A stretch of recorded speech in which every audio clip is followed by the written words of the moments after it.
এখানে বসে আছেন নওশাদ সিদ্দিকী, তিনি খুব সুন্দর ভাষণ দিয়েছেন। কিন্তু 23 সালে ঘটনা, দুটো নেতার নাম শোনা যেত পঞ্চায়েত 1 মাস ধরে, নওশাদ আর একজন ভেতরে আছে কে, শওকত। এই দুজন নেতা ছিল পঞ্চায়েতে। 1 মাস আমরা লাইভ টেলিকাস্ট দেখেছি। ইনি বোম মারছেন, কার কত বেশি বোম আছে।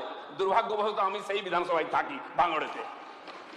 রোজ দেখতাম কে কটা বোম মারলে গোনা হতো। মনে হচ্ছে ইউক্রেন রাশিয়া লড়াই চলছে। বোম, গুলি, মার কাট, বডি পড়ে আছে, হাত পা ছড়িয়ে গেছে, কত লোক মারা গেছে। এই হচ্ছে এই পঞ্চায়েতি বিকেন্দ্রীকরণের ব্যবস্থা। এর পরিবর্তন চাই। কেন নিরপরাধ মানুষ মারা যাবে? আর ওই ব্লকের মধ্যে ভারতীয় জনতা পার্টির একটাও নমিনেশন আমরা করতে পারিনি। এটা গণতন্ত্র? এটা জিয়ে রাখতে চান? আসলে আপনাদের দুঃখ হয় প্রধানদের জন্য, ওদের মালকড়ির জন্য, গণতন্ত্রের জন্য নয়। তাহলে আপনার সাপোর্ট করতেন। দেখুন, আমাকে কয়েকজন মাননীয় বিধায়ক এসে বলেছেন যে কেন দেখেছেন ভেঙে দিন সব পঞ্চায়েত। ভেঙে দেওয়ার অধিকার আমাকে দেয়নি সংবিধান।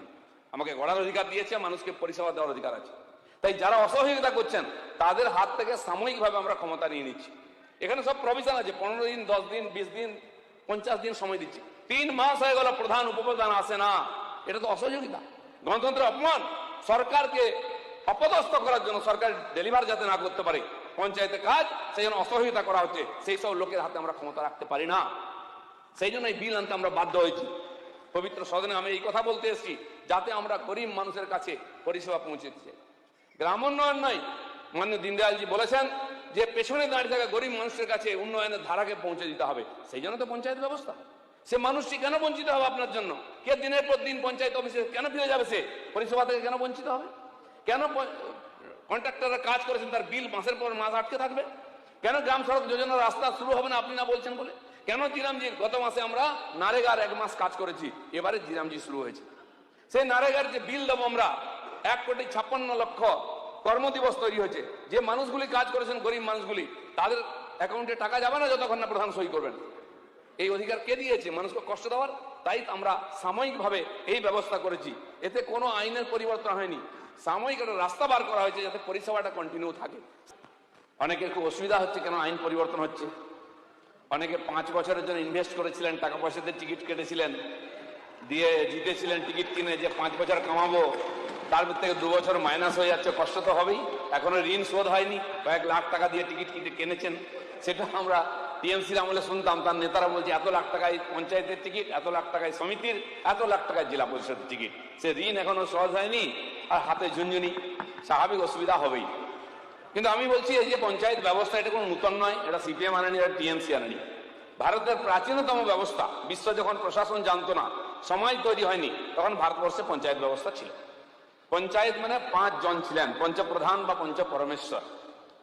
আমাদের যে গ্রাম ছিল, গ্রামে 4 জাতির লোকেরা থাকতেন, 4 জাতির 4 প্রতিনিধি।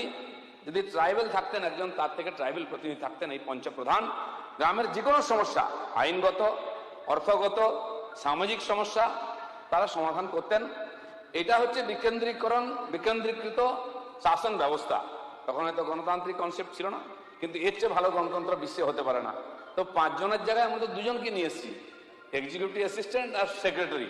1 জন থেকে 2 জন করছি, এ তো বিকেন্দ্রীকরণ হলো। তো এর চেয়ে বিকেন্দ্রীকরণ হয় না।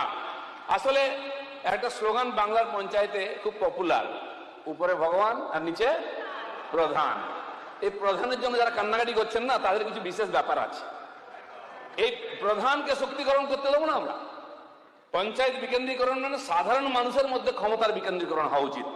সেই পঞ্চায়েতে যদি 10,000 লোক থাকে, 10,000 লোককে আমরা শক্তিশালী করতে চাই, তার হাতে গণতান্ত্রিক অধিকার দিতে চাই, একজন চোর প্রধানকে নয়। আর সেই জন্য এই বিল নিয়ে এসেছি। আর জেনে রাখুন, এই বিলে কোনো পরিবর্তন হচ্ছে না, কারো অধিকার ছিনিয়ে নেওয়া হচ্ছে না, কোনো ব্যবস্থার পরিবর্তন হচ্ছে না। একটাই পরিবর্তন হচ্ছে, যে জন্য পশ্চিমবাংলার পঞ্চায়েত ব্যবস্থা এত বদনাম হচ্ছে, দুর্নাম হচ্ছে, এত হিংসা, এত ক্ষয়ক্ষতি, এত লুট।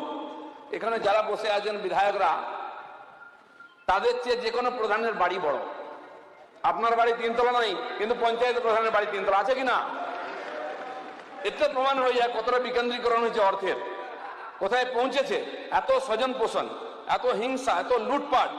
একটা রেসিডেন্সিয়াল সার্টিফিকেটের জন্য পয়সা নেওয়া হয়, একটা বার্থ সার্টিফিকেট, ডেথ সার্টিফিকেটের জন্য পয়সা নেওয়া হয়। কেন?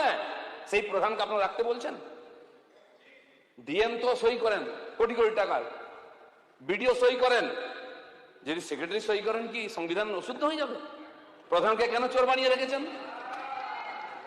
বিকেন্দ্রীকরণ তো এটাই হয়, বিডিও এসডিও ডিএম সই করলে দোষ হয় না, আর যদি সেক্রেটারি আর অ্যাসিস্ট্যান্টের হাতে আমরা ক্ষমতা দিয়ে দিই চেকের, কি অসুবিধা হয়ে যাবে? অসুবিধা ওটাই হবে, কাটমানিটা অসুবিধা হয়ে যাবে। আমি তো বলবো গব্বরের সেই স্লোগানটা একটু ডায়লগটা পাল্টে দিই, सरदार काटमानी खाया है, सरदार बोलता है अब अंडा खाओ, सरदार काटमानी बदले अंडा, तो बराबर है ना। तो माननीय अध्यक्ष जी, हमारा এই সংবিধান সংশোধন আমাদের প্রয়োজন ছিল না, ৭১ থেকে চলছে। কেন এনেছি আমরা? না, আজকে পশ্চিমবাংলায় যে বিশেষ পরিস্থিতি তৈরি হয়েছে, একটা লোকের রাজনৈতিক অভিসন্ধির জন্য মানুষ একটা ডেথ সার্টিফিকেট পাবে না, রেসিডেন্স সার্টিফিকেট পাবে না, বার্থ সার্টিফিকেট পাবে না, বাড়ির শৌচালয়ের টাকা পাবে না, আবাস যোজনার টাকার কিস্তি আটকে যাবে, যে গরিব মানুষগুলো যে রামজিতে কাজ করেছেন তার পেমেন্ট আটকে যাবে সে সই না করলে। এই অনুমতি আমরা দিতে পারি না, সেই ক্ষমতা আমরা ছিনিয়ে নেবই। সেই জন্য আমরা করছি এখানে একজন সেক্রেটারি বা এক্সিকিউটিভ অ্যাসিস্ট্যান্ট সিগনেচার করবেন, কিন্তু অনুমতি দেবেন প্রধান, হিসাব দেখবেন প্রধান, তিনি সেখানে জনতার বৈঠক করবেন, সিদ্ধান্ত নেবেন কোন রাস্তা হবে, সব তিনি করবেন। সইটা এই জন্য করতে দেবো না, কারণ একজন কন্ট্রাক্টরকে 3 বার ঘোরানো হয়, 5% দেবেন না 10%, তারপরে সই করেন। সেই অধিকারটা ছিনিয়ে নিচ্ছি, কাটমানি খাওয়ার অধিকার ছিনিয়ে নিচ্ছি, বাকি সংবিধান যে অধিকার দিচ্ছে সেটা ছিনিয়ে নেওয়া হয়নি। মাননীয় অধ্যক্ষ মহোদয়, ভারতবর্ষের পঞ্চায়েতি রাজের আইন প্রত্যেক রাজ্যে আলাদা। রাজস্থান 59 সালে শুরু করেছে বোধহয় এই আইন, সেখানে প্রথম চালু হয়। এই আইন ভারতবর্ষে যুগ যুগ ধরে চলছিল এই ব্যবস্থা। ব্রিটিশরা এসে ধ্বংস করে কেন্দ্রীকরণ করেছে। একটা সাহেব একটা বিরাট অফিস চালাবে, তার কাছে সব ফাইল আসতে হবে, তার হাতে মুঠোই থাকবে ক্ষমতা। পরাধীনতাকে ধরে রাখার জন্য আমাদের পঞ্চায়েত ব্যবস্থাকে নষ্ট করা হয়েছিল। তাই আজকে সমস্ত কোর্টে কোটি কোটি কেস জমে আছে এই ব্রিটিশ সিস্টেমের জন্য। এত কেন্দ্রীকরণ, একজন অফিসার আছেন, তিনি সই না করলে ফাইল যাবে না, তিনি 15 দিন নাই তো সমস্ত ফাইল জমা হয়ে যাচ্ছে, অফিসারকে দেখা যায় না, এত ফাইল জমা হয়। এটা হচ্ছে কেন্দ্রীকরণ, তার থেকে বেরিয়ে এসছে। আর ব্রিটিশরা সেখানেই নিয়ে গেছিল, পরবর্তীতে আমরা নিয়ে এসেছি। কিন্তু কেবল পশ্চিমবাংলার ক্ষেত্রে প্রধানকে এই ক্ষমতা দেওয়া আছে বিল সই করা, আর সেইখান থেকে শুরু হয়েছে।